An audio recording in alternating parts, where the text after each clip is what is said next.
ఓం శ్రీమాత్రే నమః. అందరికీ నమస్కారం అండి. ఈరోజు వీడియోలో తొలి ఏకాదశి ఎప్పుడు, పూజా విధానము అన్నీ కూడా వివరంగా తెలుసుకుందాము. ఈ వీడియో ఒక్కటి చూస్తే మీరు మంచిగా నిరభ్యంతరంగా తొలి ఏకాదశిని ఎటువంటి సందేహాలు లేకుండా కూడా పూజ అనేది చేసుకోవచ్చు.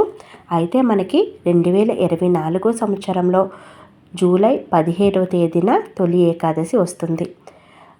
కానీ జూలై 16వ తేదీనే మనకి తిథి అనేది ప్రారంభమవుతుంది, రాత్రి 8:33 ఏ రోజైతే తెల్లవారి తిథి ఉంటుందో ఆ రోజే మనం ఏకాదశిని పరిగణిస్తాము. కనుక జూలై 17వ తేదీన మనకి ఏకాదశి జరుపుకుంటాము.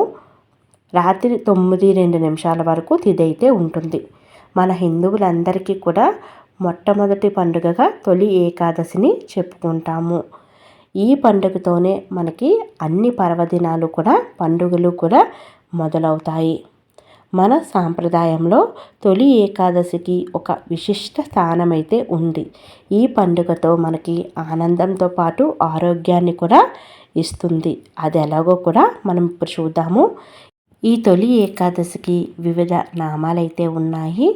తొలి ఏకాదశి అని, శయన ఏకాదశి అని, దేవశయన ఏకాదశి అని, హరివాసరమని, పేలాల పండుగ అని వివిధ నామాలతో అయితే పిలుస్తారు.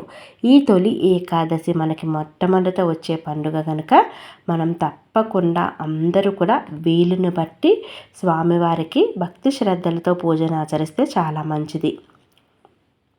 అయితే ఈ ఒక ఏడాదిలో మనకి 24 ఏకాదశులు వస్తాయి. వీటిలో ఆషాఢ శుద్ధ ఏకాదశినే తొలి ఏకాదశిగా పిలుస్తారు. పురాణాల ప్రకారము శ్రీ మహావిష్ణువు క్షీరసాగరంలో శేషతల్పంపై 4 నెలల పాటు శయనిస్తారు.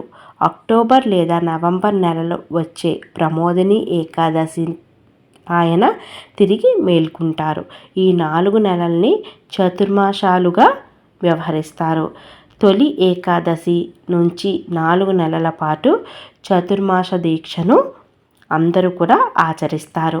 ఈ 4 నెలలు స్వామివారు పాతాళంలోకంలో బలి చక్రవర్తి వారి దగ్గర ఉంటారని, మళ్ళీ కార్తీక పౌర్ణమి నాడు తిరిగి వస్తారని పురాణాల ప్రకారం మనకి ఒక కథ ఉంది. ఉత్తరాయణం కంటే దక్షిణాయనంలో పర్వదినాలు ఎక్కువగా వస్తాయి. ఈ కాలంలో వాతావరణంలో చాలా మార్పులు సంభవిస్తాయి.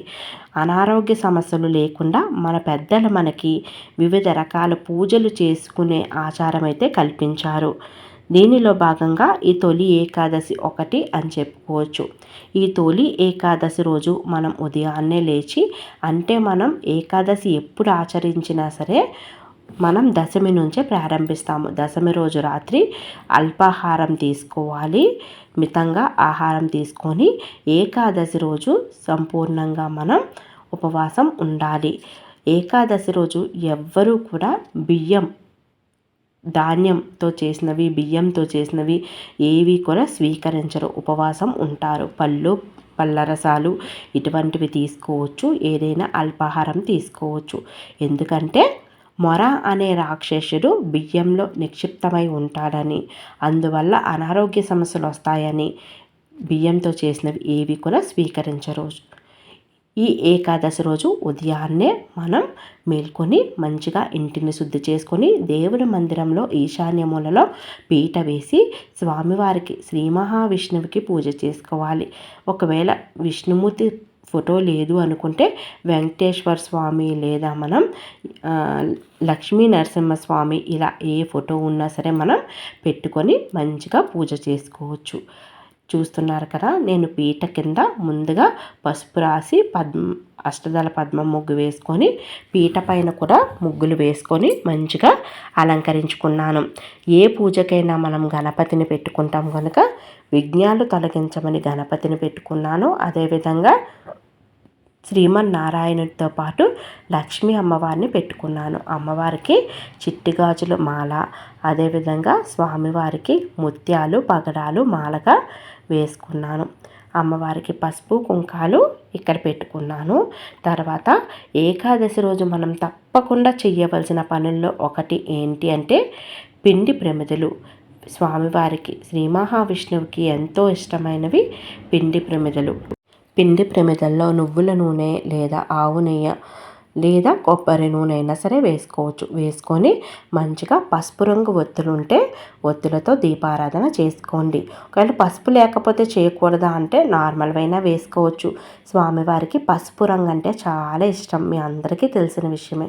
అందుకే పసుపు రంగు పూలను సమర్పించడము, తులసీ దళాలను సమర్పించడము, బిల్వ పత్రాలను సమర్పించడము, ఎవరికైనా ఇష్టమైనవి మనం సమర్పించాము అంటే వాళ్ళు చాలా సంతోషిస్తారు. ఆ సంతోషంలో మనకి కూడా వాళ్ళు ఏది కావాలంటే అది ఇస్తారనమాట. అందుకే స్వామివారిని మనం సంతోషపరిచి మనం కూడా ఏది కావాలంటే అది స్వామివారి దగ్గర కోరిక కోరుకోవచ్చు. అయితే ఇక్కడ చూస్తున్నారు కదా, నేనైతే తిరునామం వేసుకున్నాను దీపాల పైన. అదేవిధంగా తొలి పండుగ కనుక మామిడాకులను కూడా ఇక్కడ పెట్టుకున్నాను. స్వామివారికి పసుపు రంగు పుష్పాలతో మాల, తులసీ దళాలతో మాలను సమర్పించాను. వీలైతే తప్పకుండా తులసీ దళాలతో మాల వేయండి.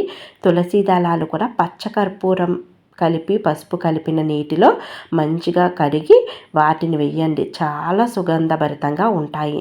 ఇక్కడ నేను దీపారాధనలో జవ్వాది అదేవిధంగా పచ్చకర్పూరము పీట పైన కూడా వేసుకున్నాను. స్వామివారికి సువాసన భరితంగా ఉన్న అందంగా అలంకరించిన చాలా ఇష్టమంట. అందువల్ల మన వీలుని బట్టి మనకి తోచినంతలో మనం చేసుకోవాలి. ఇక ఈ ఏకాదశికి ఒక తిథికి సంబంధించి ఒక కథ కూడా ఉంది. అదేంటి అంటే అది కృతాయుగంలో మొరాసురుడనే, ఇందాక చెప్పాను కదా మొర అనే రాక్షసుడని, ఆ రాక్షసుడు అనమాట. మొరాసురుడనే రాక్షసుడు బ్రహ్మ వరంతో దేవతలను ఋషులను హింసించేవాడంట. ఆ రాక్షసుడితో విష్ణుమూర్తి 1000 సంవత్సరాలు 1000 ఏళ్ళు పోరాడారంట. అయినా సరే జయించలేక అలసిపోయి ఒక గృహలో విశ్రాంతి తీసుకుంటూ ఉండగా శ్రీ మహావిష్ణువు శరీరం నుంచి ఓ కన్య ఆవిర్భవించి ఆ రాక్షసుడిని అంతం చేసిందంట. ఇందుకు సంతోషించిన ఆ శ్రీ మహావిష్ణువు ఆ కన్యను వరం కోరుకోమనగా తను విష్ణుప్రియగా లోకం చేత పూజలు అందుకోవాలని వరం కోరుకుందంట. అప్పటి నుంచి ఆమె ఏకాదశి తిథిగా వ్యవహారంలోకి వచ్చింది. అప్పటి నుంచి సాధువులు భక్తులు ఏకాదశి వ్రతాన్ని ఆచరిస్తున్నారంట. ఇలా ఏకాదశి వ్రతాన్ని ఆచరించడం వల్ల విష్ణు సామర్థ్యం పొందినట్టుగా చెబుతున్నాయి పురాణాలు. అయితే ఈ ఏకాదశి రోజు ఎలా చేయాలి అంటే మనం ఏకాదశి ఉదయాన్నే మంచిగా స్వామివారికి పూజ చేసుకోవాలి, ఉపవాసం ఉండాలి. ఒకవేళ ఉండలేము, అనారోగ్య సమస్యలు ఉన్నాయి అనుకునే వాళ్ళు అల్పాహారం తీసుకోవచ్చు.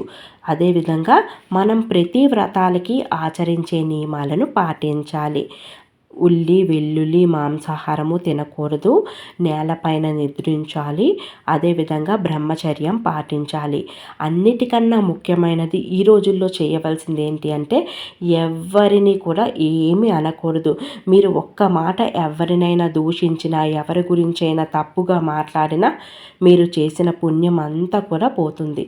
ఇక్కడ చూస్తున్నారు కదా, ముందుగా విఘ్నేశ్వరుణ్ణి పంచోపచార పూజ చేసుకున్నాను. అనంతరం నేను అమ్మవారిని పూజించుకుని ఇక్కడ శ్రీ మహావిష్ణువుకి బిల్వ పత్రాలు తులసీ దళాలు సమర్పించి ఇంకొక పిండి దీపం ఉంది, అది కూడా వెలిగించుకొని పూజనైతే చేస్తున్నాను. అయితే ఈరోజు మరి ఏం చేయాలి అంటే మనం మంచిగా ఉపవాసం ఉండి రాత్రి నిద్రించకూడదు. ఏకాదశి రోజు ఉపవాసం ఎలా ఉంటామో అదేవిధంగా జాగరణ కూడా చేయాలి.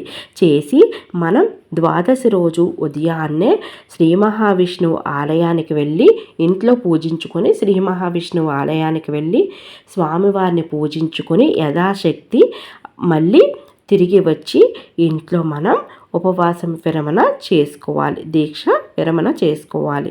తొలి ఏకాదశి రోజు మనం ఏం చేయాలి అంటే ఎవరికైనా భోజనం పెట్టడం వల్ల మనం అన్నంతో చేసినవి తినకూడదు, కానీ గుడిలో మనం పులిహోరలు దద్దోజనము ఇటువంటివి ఏమన్నా చేసి ఎవరికైనా పెట్టొచ్చు. ఏకాదశి వ్రతం ఆచరించే వాళ్ళు అన్నంతో చేసినవి తినరు, కానీ నార్మల్గా భక్తులైతే మీరు ఇచ్చిన ప్రసాదం తీసుకుంటారు. అదేవిధంగా ఆవులను, గోమాతను పూజించడం చాలా మంచిది.